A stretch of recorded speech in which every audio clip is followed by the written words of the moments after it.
মাই স্বর্গ মাই নরক কথার মানে কি? প্রিয় বন্ধুরা, অবশ্যই ভিডিওটি সম্পূর্ণ দেখবেন এবং ভিডিওতে লাইক কমেন্ট শেয়ার করতে ভুলবেন না। আর যদি আমার এই চ্যানেলে নতুন হয়ে থাকেন তাহলে অবশ্যই চ্যানেলটি সাবস্ক্রাইব করে আমার পাশে থাকবেন। প্রিয় বন্ধুরা, কেন বললাম মা স্বর্গ মাই নরক? কারণ এটা খুবই সহজ এবং একটা কমন জিনিস যে মা স্বর্গ মা নরক। এটা ছোটোবেলা থেকে আমরা জেনে এসেছি যে মায়ের পায়ের নিচে সন্তানের বেহেশত। তাহলে সেখানে মায়ের সাথে আমাদের কীরকম থাকতে হবে, কি করলে আমরা জান্নাত পাবো, কি করলে আমরা জাহান্নামে যাব, সেগুলো অবশ্যই আমাদের বুঝতে হবে।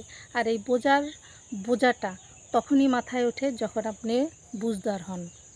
একটা শিশু, নাবালিকা, নাবালক, তার দায়িত্বে কিন্তু আসে না বাবা মার দায়িত্ব পালন করা।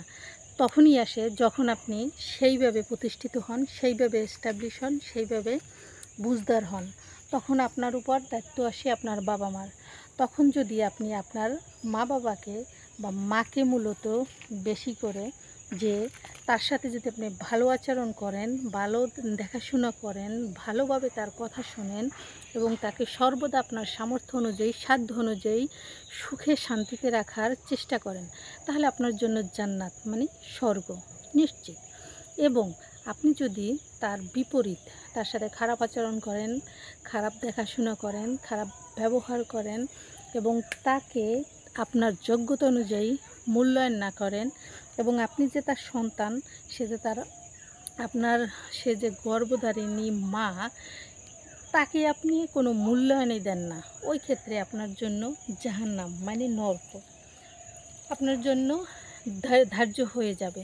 তো প্রিয় বন্ধুরা, আমরা প্রতিটা মানুষ বুঝি জানি, কিন্তু এই বর্তমান আধুনিক যুগে এতটাই আমাদের সোসাইটির সিস্টেম ডিফারেন্ট হয়ে গেছে যে কোনো ফ্যামিলিতে বাবা মা বৃদ্ধ থাকলে তাদের কাছে একটা বড় ধরনের বোঝা মনে হয়ে যায়। আপনি দেখবেন যখন আপনি ছোট ছিলেন, আপনার 4-5টা ভাই বোন ছিল, আপনার আত্মীয় স্বজন পরিজন ছিল, কিন্তু ছিল কি জানেন, আপনার বাবার একজনার ইনকাম, সে একা উপার্জন করে আপনাদের সবাইকে সর্ব ধরনের চাহিদা মিটিয়ে আপনাদেরকে প্রতিষ্ঠিত করেছে এবং তার সামর্থ্য অনুযায়ী আপনাদেরকে এক একজনকে এস্টাবলিশ করেছে, সে মেয়েদেরকে বিয়ে করিয়েছে, ছেলেদেরকে বিয়ে করিয়েছে, এগুলো সব একজন ব্যক্তি করতে পারছে।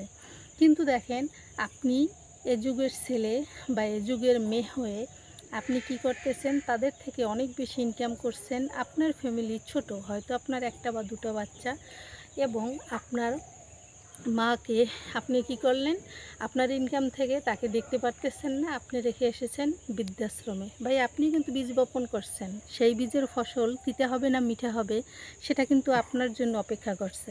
আপনি কীরকম তাকে যত্ন নেবেন, আপনি কিভাবে যত্ন পেয়ে ফিডব্যাকটা দিচ্ছেন, তার উপর ডিপেন্ড করবে আপনার জান্নাত জাহান্নাম। তাই আমাদের প্রত্যেকটা মানুষের, যারা এই ভিডিওটা দেখবে বা আমি যে করতেছি, আমরা কিন্তু কেউ অবুঝ নই, সবাই বুঝি। আর ভালোবাসার প্রেক্ষিতে ভালোবাসা নিতে হয়, দিতে হয়, এটাও কিন্তু সবাই আমরা জানি। তো মা বাবার প্রতি অবশ্যই আমাদের ভালো নির্দেশনা থাকবে যে তাকে আমাদের সামর্থ্য অনুযায়ী দেখব, সম্মান করব। যেখানে বলা আছে স্পষ্ট যে মায়ের সাথে শব্দটি করবে এমন আচরণ করা যাবে না, সেই ক্ষেত্রে যদি আমরা তাকে কষ্ট দেই তাহলে তো জাহান্নাম নিশ্চিত হবে।